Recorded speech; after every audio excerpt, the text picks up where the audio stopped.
So we have here dear friend and colleague Rajesh. Some of you know him from his time here, but those of you who are new to him, and we are meeting him in the afternoon. So Rajesh has been working with Kozhikode in strategy area for the last 8 years, and before that he was with TCS in several positions. Of course, prior to which he was here doing his FPM on capabilities in clusters. Today he's going to talk with us on this paper that he has been working on. It's in a early stage. Conditional? No, this is not the one. This is not one. So I might probably briefly throw light on the condition. So he has one conditional acceptance general for business. I thought actually this was the... No, this is the second one. So this will be a conditionally accepted paper in a couple of years. This is really a condition. Right, conditionally. Before getting finally accepted. Okay, so over to you, Rajesh. So we'll have around 30-35 minutes of talking then. Yeah. And also discussion. Sure. Okay, so thanks, Amit, and thanks, I'm Upadhyayula for having me over for this seminar.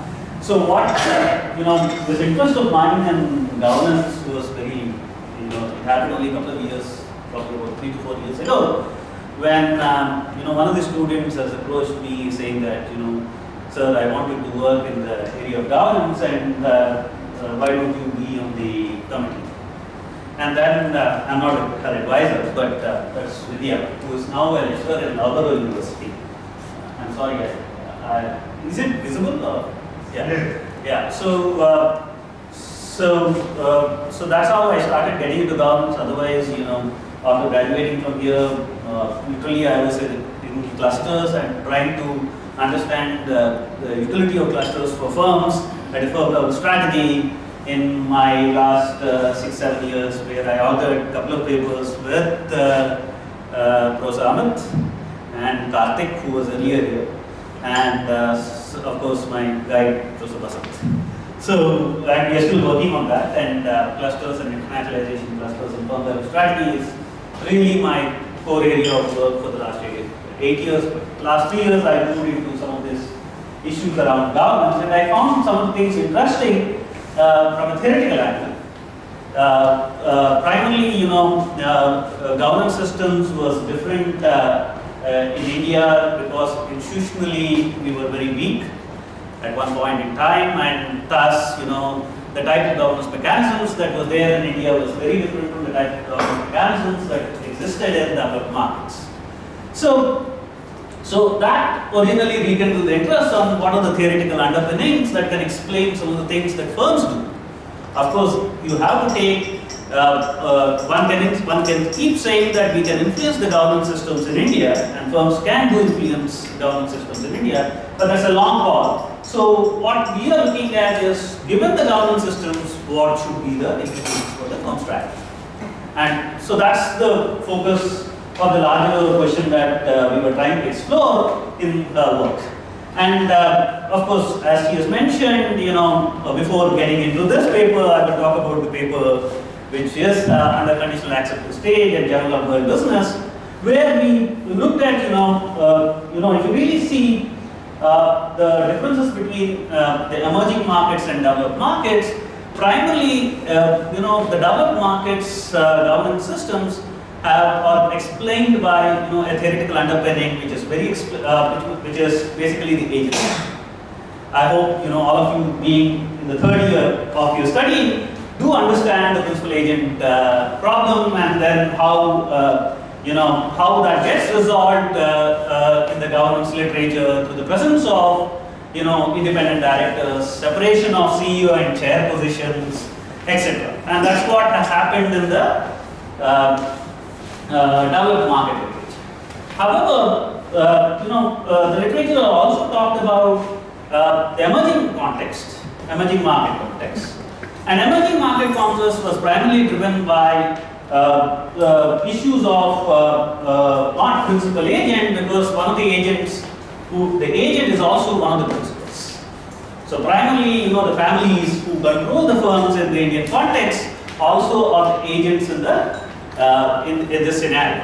And thus, consequently, the principal-agent relationship, which actually boasted of having independent directors and looking at the role of independent directors, the role of separating the CEO and chair position, may not be as useful to look at in the emerging context. So since there is a dichotomy of this, most studies in the literature pointed out to trying to assess, what is the role of, how do you, so consequently literature talked about how do you protect minority shareholders, or in other words, the various kinds of investors that happen beyond the families or the controlling shareholders. And there are a number of studies that came about which talked about, how does independent directors help alleviate some of these problems, and how does separation of CEO and chairperson positions helps in alleviating some of these problems for the minority shareholders. But then they were not looking at it from a principal agent angle. Most of them are looking at it from the angle of the resource provision of these directors. So primarily they were looking at saying that these directors provide resources, independent directors, and thus consequently help the firms who are controlling shareholders to do to take particular strategic decisions. So that's that. But however, the paper that we talked about, which has a conditional acceptance, while they categorized all these, most of the papers have categorized most of these shareholders who are minority as a single category. However, there are distinct differences in these various shareholders themselves who are minority. Minority shareholders include, we classified, in the developed context that has been looked at, there are two categories and classifications of investors. One is what is called as pressure-sensitive investors, and the second is called pressure-resistant investors. Pressure-sensitive investors are those investors which are banks and financial institutions, which also derive other kinds of income beyond the equity relationship that they have with firms. Okay, given that in developed markets, one of the papers which is most cited is Tiani in 2003 and Brettley and Smith, they talked about these pressure-sensitive investors to be passive monitors. Because they are also getting other kinds of investment, they actually side with the agents. Whereas pressure-resistant investors, that is basically the mutual funds, the pension funds and other categories, they are actually disciplining the agents. So there are two forms of investors which are there, hypothesized in the developed market, but then the emerging market literature didn't talk about what will happen in the emerging context. So what we did that in the previous paper is primarily looking at how does pressure-sensitive investors behave in an emerging economy context. Will they behave in a similar manner as the developed economy context, or will they behave it in a different manner? Or then, so will they actually side with the families, or will they not side with the families? And so this is a controlling shareholder. Second question that we asked was how will pressure-resistant kind of investors. So that's the kind of paper that we set up, and then we used a perspective called as not an agency perspective, but an offshoot of an agency perspective called behavioral risk. So basically what we argued was, fundamentally if you really look at principal agent problem, all principals were treated as risk neutral in the principal agent, the original Jensen-Meckling article. Whereas the agents were taken as risk average. But however, we argued that the risk perceptions of people are based on the context. And the behavioral risk theory argues that the risk perceptions of these kind of owners are not stable over time, and they are not the same also, these various categories. Consequently, we use that framework to actually inform how does the risk propensity and risk perception of various categories of investors influence strategic decision making in the firms. So that's the basic argument that we made in that way. Okay, so obviously I don't want to dwell too much there because I'm looking at some feedback I want to get to on this paper also, which is at really early stages.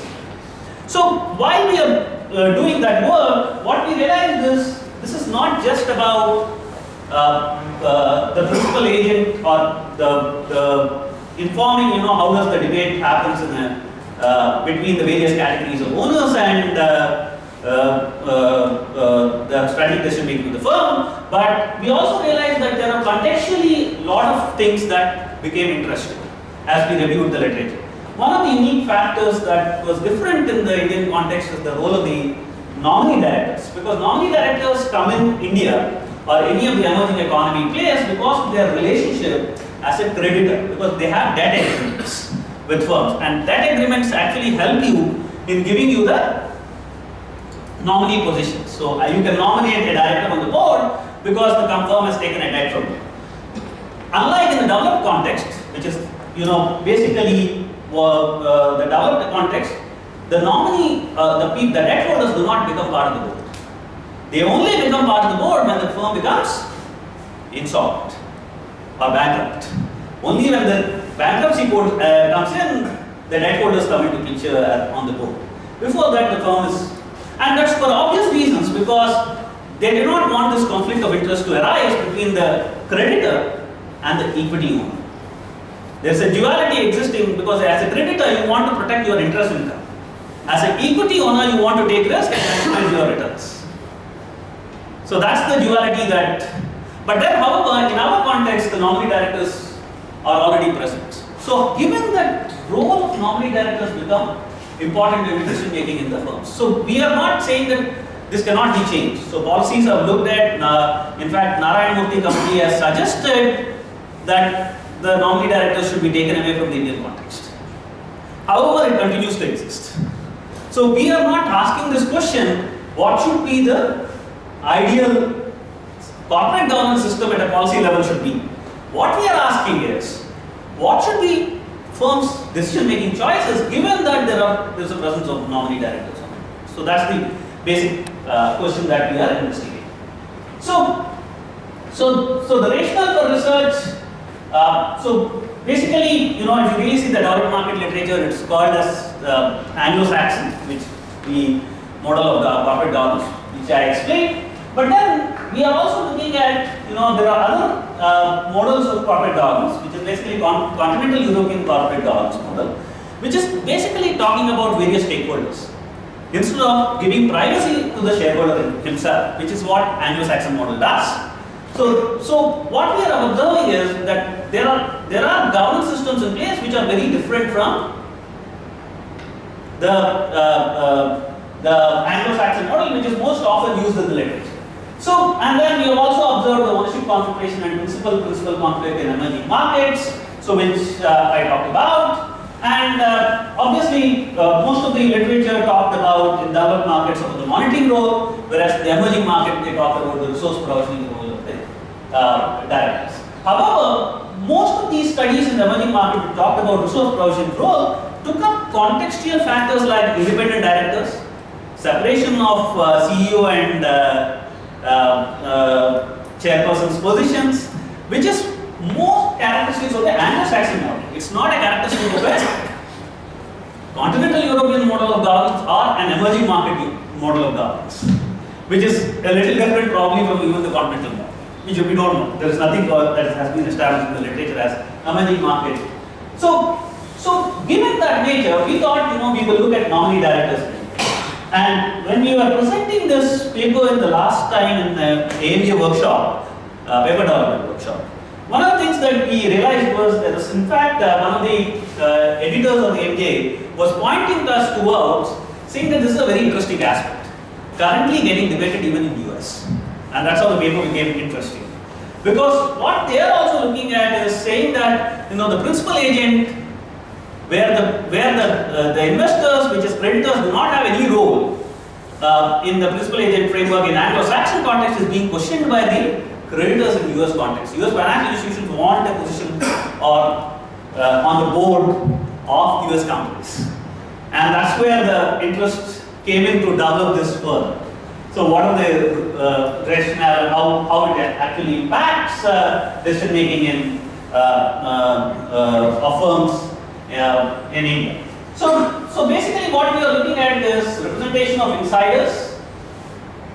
Their nominee directors are basically they are representations of financial institutions, and so what we are looking at is, because of their role, they have to protect the interest income that they get from debt, and they also need to protect the shareholder interest as an equity. Of course, what we have observed is that since the interest income is paramount, they might actually look at protecting the debt relationship rather than the equity relationship. So the theoretical background, as I said, was agency. But then what we are saying is we are still struggling to find the actual theoretical lens. So this is where the current stage of development is. We are trying to look at a theoretical lens that can explain this phenomenon, primarily from the aspect of, does agency explain? If agency does not explain, what kind of theoretical lens can explain? And one of the theoretical lessons that we are exploring is institutionalized agency. So agency is not independent. So the principles and agents are situated in the institutional context, and that has an effect on the way they behave. So that is what we are using to explain what is the role of these principles, which includes nominee directors. And we also explore, in the presence of nominee director, how does various other investors react? What is the moderating effect of various other investors, like foreign institutional investors, family owners, or the controlling shareholder? Then we also look at the pressure sensitive institutions or the banks themselves. So the corporate governance in India, I don't want to dwell deeper here, but primarily we are looking at the role of nominee directors. So this is the landscape that we are exploring. So what we are looking at is, when we are arguing, what we are saying is the nominee directors, because of their creditor-investor relationship, they will primarily not support any high-risk decision making by firms, because they want to protect their interest incomes. They are actually risk averse.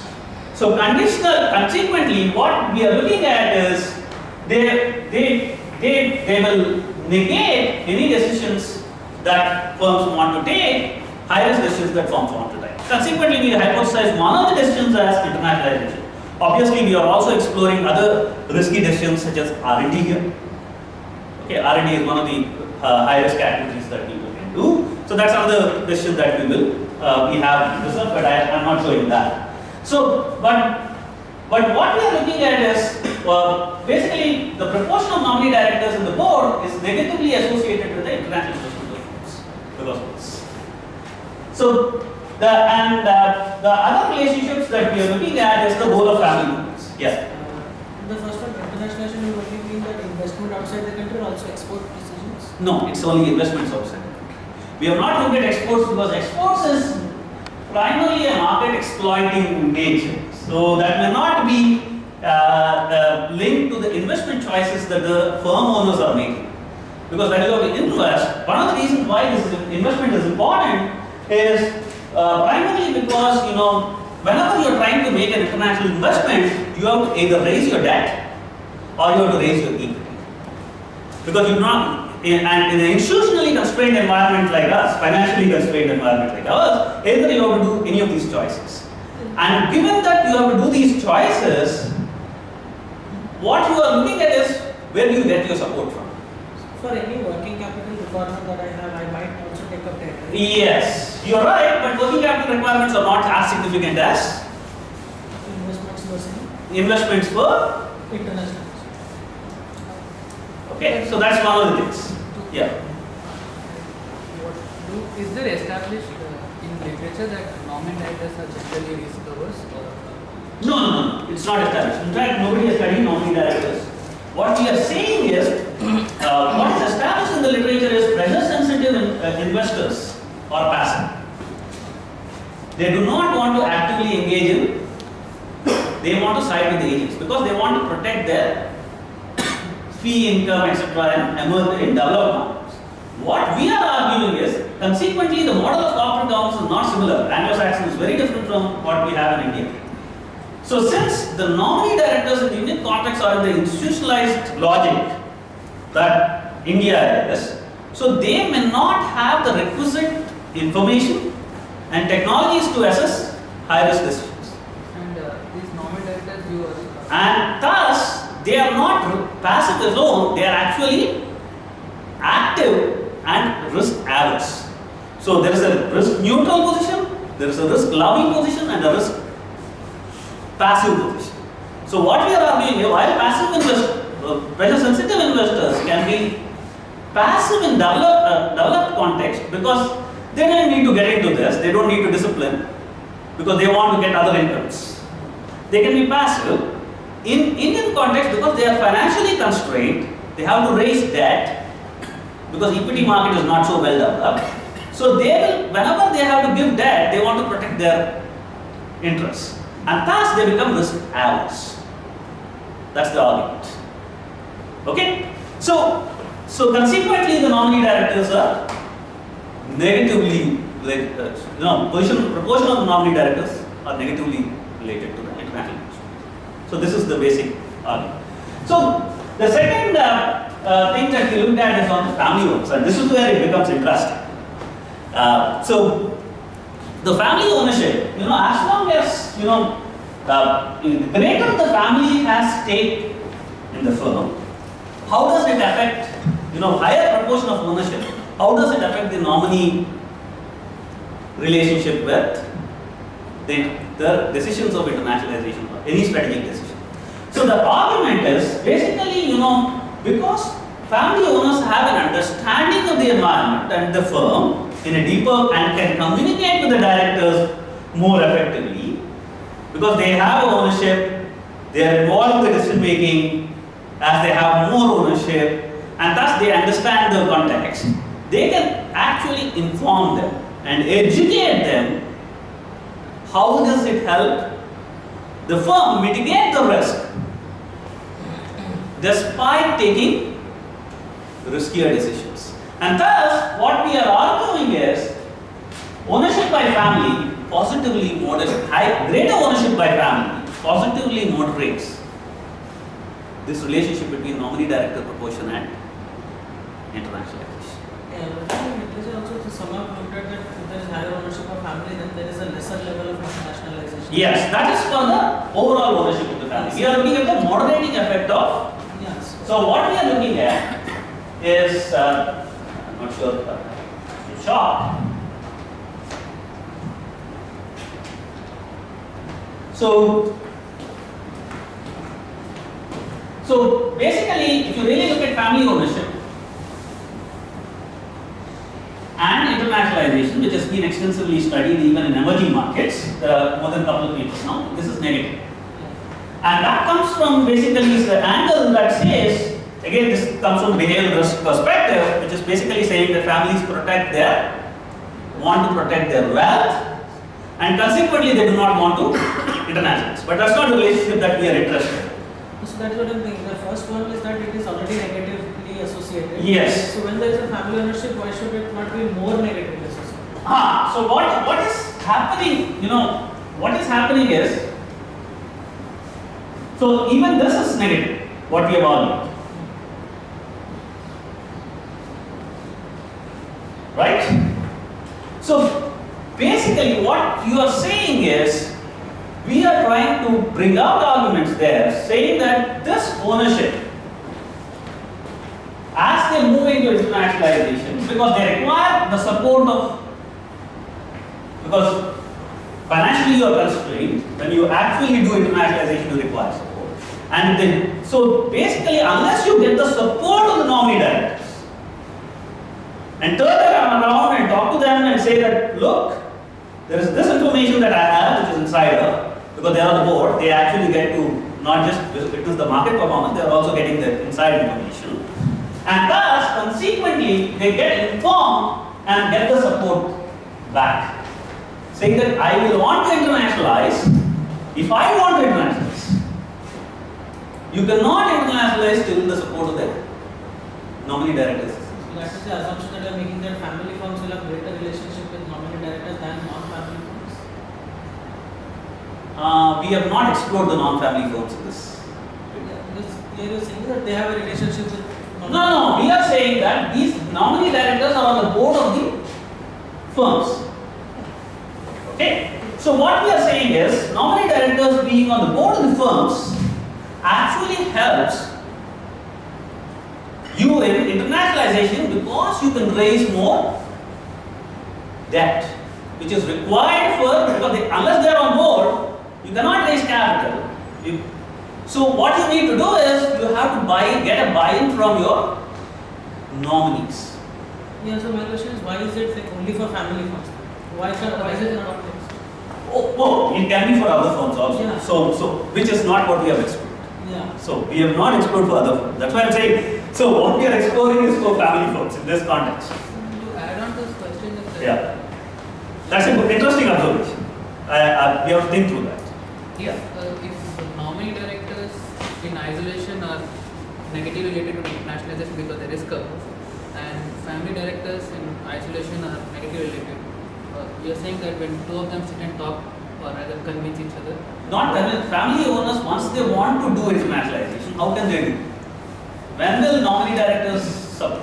What is the mechanism under which nominee directors will support the decision making process? This is the board governance, right? It's basically in the presence of family directors, probably not. Family ownership, greater ownership by family, not greater ownership by family. So if you have, what we are saying is, lower ownership of family does not signal confidence to the nominees. The other way around also you can look at it. Because it's a percentage shareholder, right? That is what we are. So higher ownership by the family, would it necessarily mean more people on the board or not? No, it may not. It may not. That may not be. That's a control. Yeah, so then in that So we have control for all those directors. We are talking about ownership means stake, not control rights. So the stake is different from the cash flow rights is different from the control rights, right? Yeah. I think the core of the question that they are asking is that once you have two established relationships, Yes. nominees have a negative relationship with internationalization, family ownership has a negative. When they come together, they become positive, or at least become weak. That's what your argument is. Yes. So why does that happen is the process we need to figure out. Yes. So as such, if both are negative, they should, if they are sort of Negative, then it's not a problem. complementing each other, then of course they should become even more negative. Yes. So that argument, to my experience, has to be sort of Title. thought through. Yeah, and as of now, it's not. So as of now, the development is only to this. Obviously, any suggestions on how to develop this argument further is welcome. Because what we are looking at is primarily, trying to explain this phenomenon of when will nominee directors help, or when will greater family ownership help. Will greater family ownership help at all in the presence of nominee directors in constrained markets? Because, see, the point is, as a firm, I cannot change saying that tomorrow I do not want nominee directors, because nominee directors are boards. Because I have to raise capital. So what should I do as a firm if I want to internationalize, given that there is a presence of nominee directors? So the implication that we are saying is, you raise your ownership stake, and that helps you to give a signal to your directors that you are serious about the investments that you are making, because you are taking both your equity as well as the debt that they are providing. So instead of bringing in family, non-family, would it not be easier to argue out that if you have a firm which has internationalized earlier, or a set of people leading the firm who have internationalized earlier, then the nominees would be not as concerned because you have a history of internationalizing. So instead of interacting with family ownership, if you interact with internationalization experience of the firm, either through the individuals who are running it. But we are controlled for it. The previous international investments are controlled for it. I think should be. So this is beyond that. The effect stays beyond that. I think prior international. So the past international investments is there's an endogeneity issue. Yeah. So one thing would also matter probably is if supposing there are multiple banks that are given you versus if there is one bank which has given you a loan, then in that case the nominee directors of one bank which has given a huge chunk of loan will have a greater power equation with, and therefore their impact on your risky decisions will be far higher than say if there is a clutch of banks. That is true. And then the problem with that is the data. So, if you have anyway you are having to look at then you are saying that it's a macro level data that I have the list of all the directors that are there. Yeah, but we don't know which has given. No, well, who has given the loan exactly? We don't know the amounts. They don't classify it that You way. know, then look at it. What is the You have to- proportion? You can get from the NSE website, but it's again effort to collect it. Huh? Which Just has stock exchange, they have to report. no, but Loan connect- But you have to hand collect. Thomson writers might have it, but then that's past. They have Loan collector has this. loan. How much loan is given by Yeah, which loan bank? connector is. Loan collector does. Loan collector has this. That's an interesting. That's an interesting point. So probably I'll take note of that. So you are looking at the bank's influence on international. Yeah, so I think that's a good observation. So if you can match it up, actually that's the best. Yeah.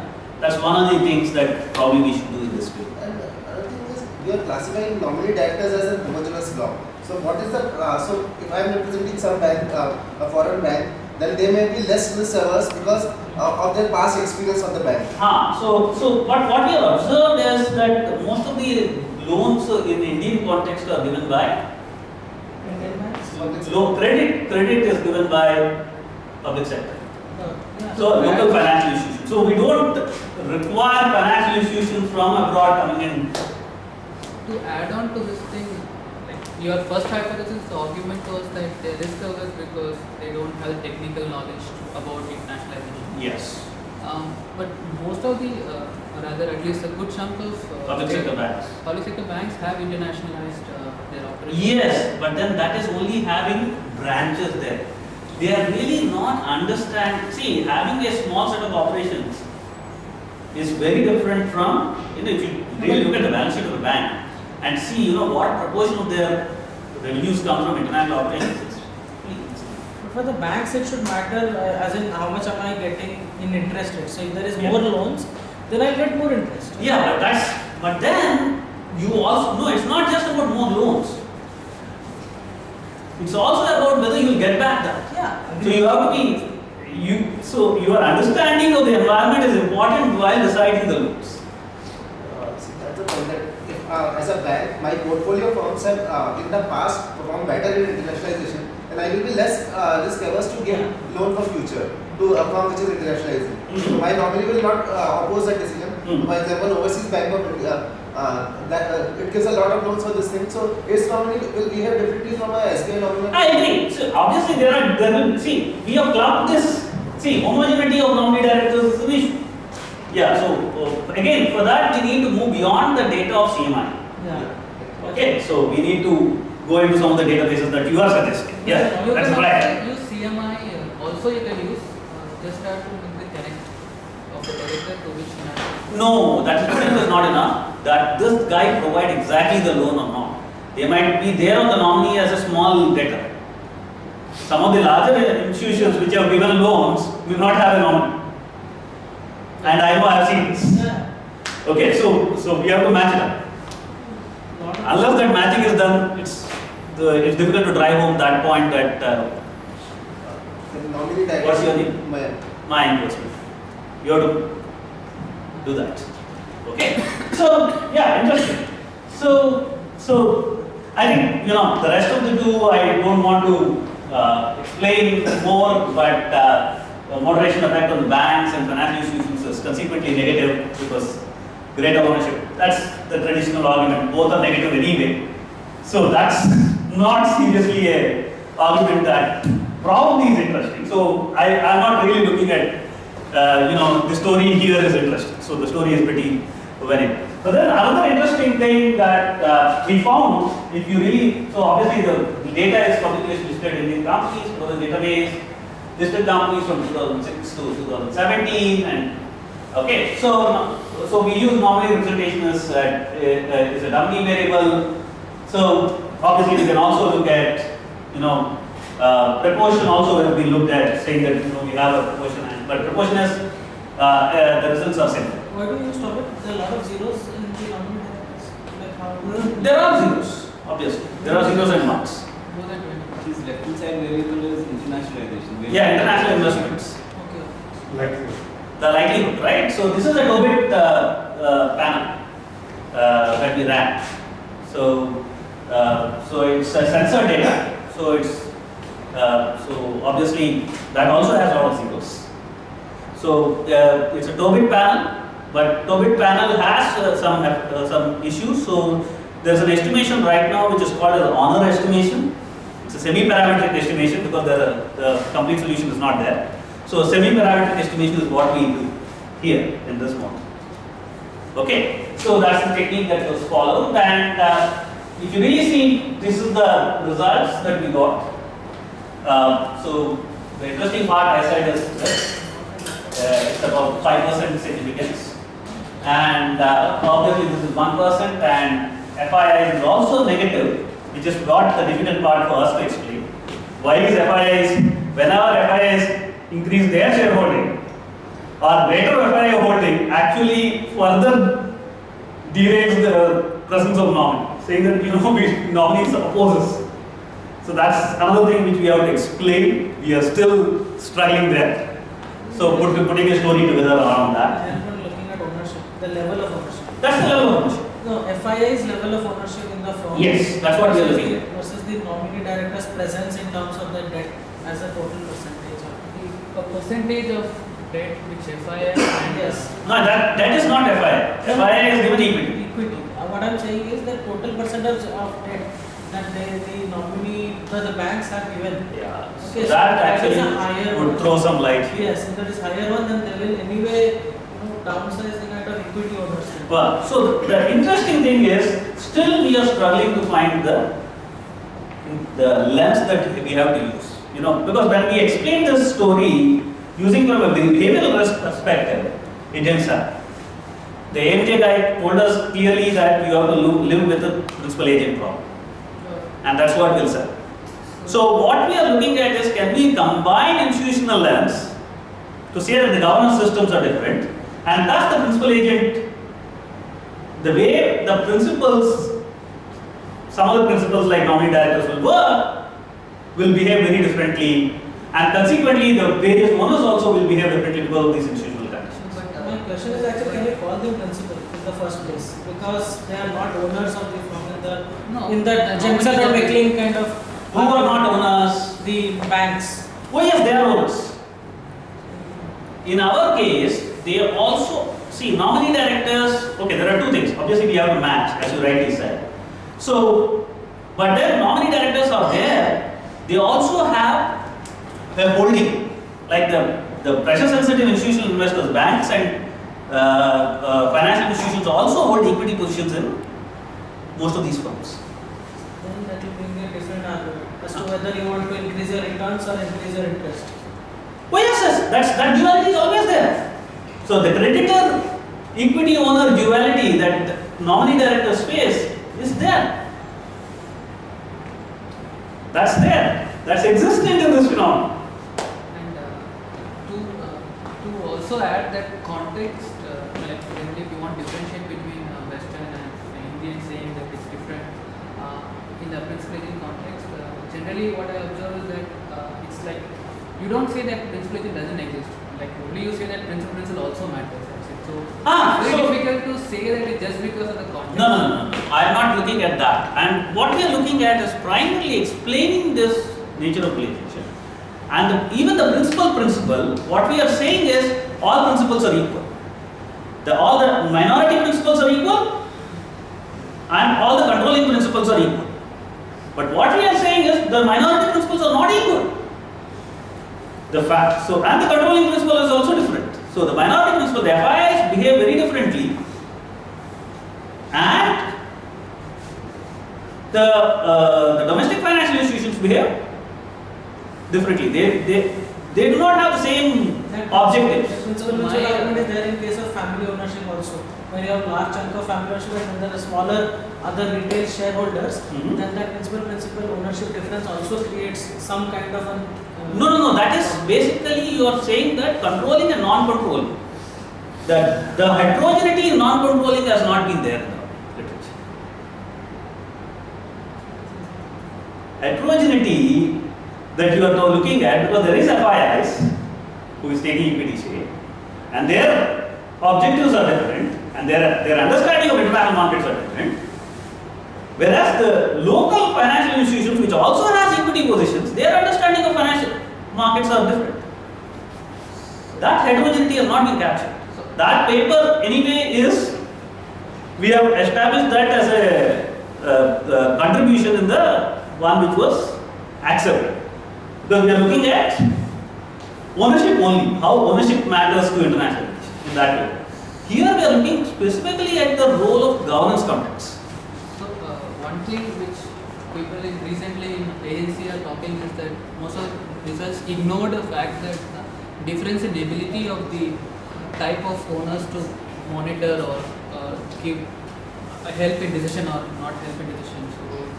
So a lot of recent papers are talking about kind of integrating board capital as a part of the ownership requirement.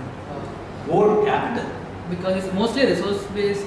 Yes, exactly. So most of the arguments that are there was they are in the extant literature on emerging was they do a resource provisioning. Because what they have looked at is the role of independent directors. So the recent literature says that to better understand agency, you should understand the ability of the different types of directors.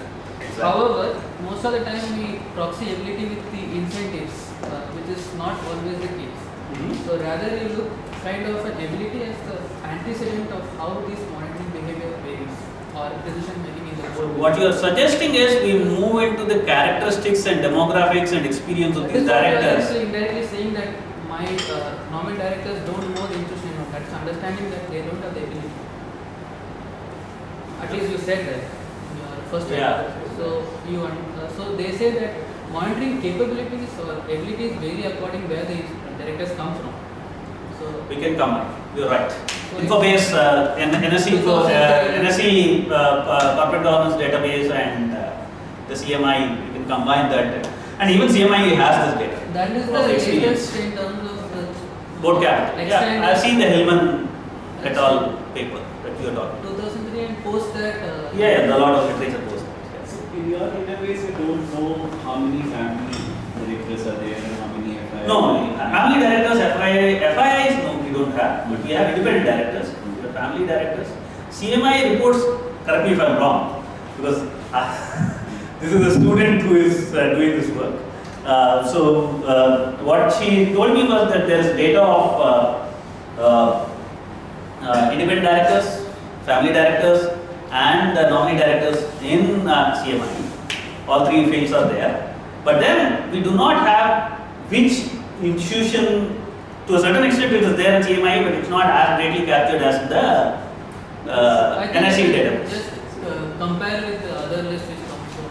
NSE, No, there are two ways of Indian codes, that's the NSE database. No, even the CMI, I think I recently saw that you can actually download data based on director, not on the firm. Because your argument Which has a DIN number. It It is just has a around, map. Yes. it is around the governance of the board dynamics. For family and FIIs, you have proportion of equity. Yes. And for nominees, you have proportion of board members. Board members. So, if you are saying that you have a board which is deciding certain things about internationalization, then the board dynamics would depend on what proportion of family members. That's she controlled for those Control for that. independent directors and family directors. So then why doesn't she interact that with? So then you're basically. No, because that family director and so the point is where we started this nominee paper is because there is a pressure in the US also now. The literature is looking at asking nominees to come in. So it's contextual to the feedback that we are receiving because the other thing that might show interesting result but that may not be relevant to the journal that. I mean, for me, board dynamics is more interesting. In family equity might be a control variable. So, Okay. so you might want to look, since you have the data, you may want to, and the control variables are lagged. Yes. Yes, they are like. They are lagged. They are not scientists. 1 year. 1 year. And the ROI is industry adjusted. ROI is Yes, yes. That's the firm level. All this firm level. There is no industry. industry adjusted. Industries. Because some industries are more than Yeah. Yeah, it's not dependent on. Yeah, ROE is another but control it variable. is international. Yes, it's controlled. So, but he's still asking the question: is it adjusted for the industry or not? Because there are different forms that can create. one more thing you can try is to, I mean, if you are looking for more variables, to look at the presence of foreign directors on the board. I'm not sure if we, Because one of the ways to capture this by name, because they will be classified as independent. No, you get foreign data in that database. In the Yeah, but that's the name, right? No, you get nationality. you can That's what the name and nationality. Have the nationality, so it's that more will than probably foreign. explain if there is a reduction in risk. What nominees might assume. You already have a director who have That's very experience. interesting. That would be So let me start noting down the feedback. Otherwise, I will. Because existing literature says that presence of foreign Because I'm national. doing a job here. Correct. That So, would further mean that progressing nominee directors are On this independently paper thinking. because Nobody thinks. you want to run this and submit The context is. to AIB. If you are foreign director, I am more confident in the firm's board decision. But I have to go by the bank's decisions. No, depends on the board. So,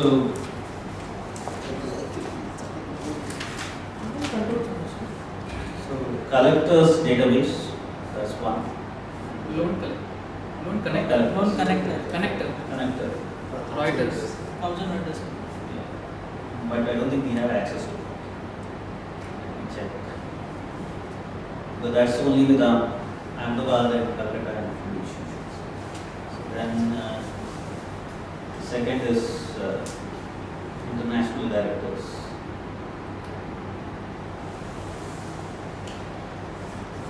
Okay. So, two videos. Please feel free to drop an email or whatever feedback you think is. So the reason why we were doing this is primarily, this has implications for family firms. Primarily trying to say, what should the firms do given this behavior, and what should institutional setup organizations like SEBI do? What should because this is also important because of the cases that we are having recently, IIFS, many firms going down.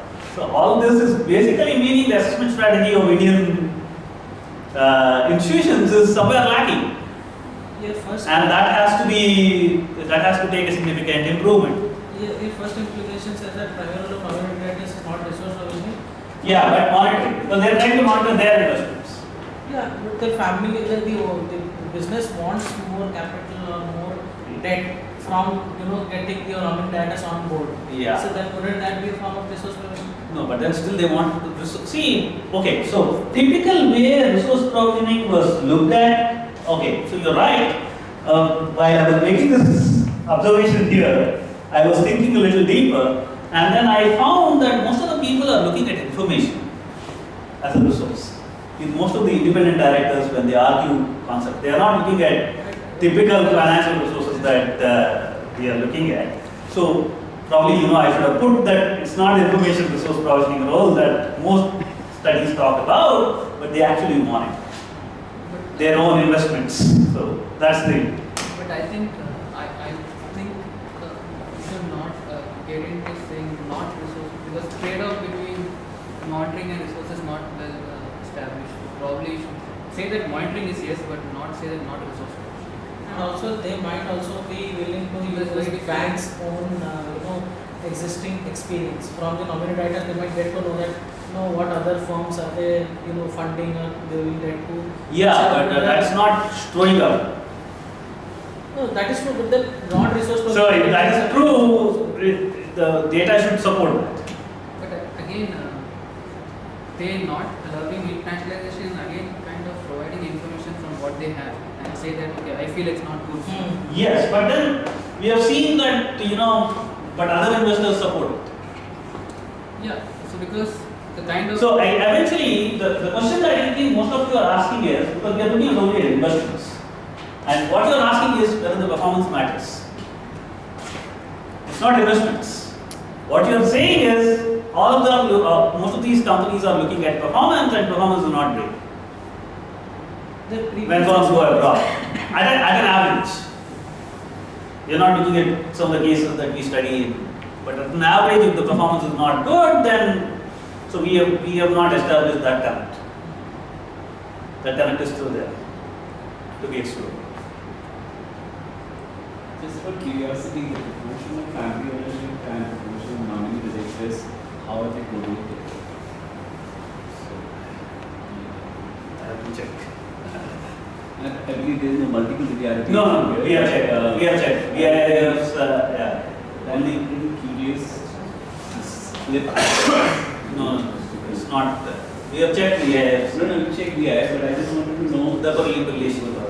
I don't have it upfront, but if you assign to Stata, you're using Stata probably. yeah, we use this data. It will throw out if it's highly. Yeah, it will throw out. Yeah. We are using state. You're right.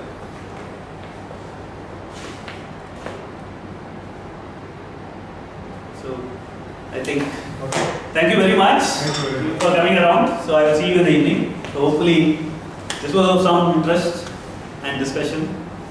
Research anyway moves like this. Thank you. Thanks. Thank you.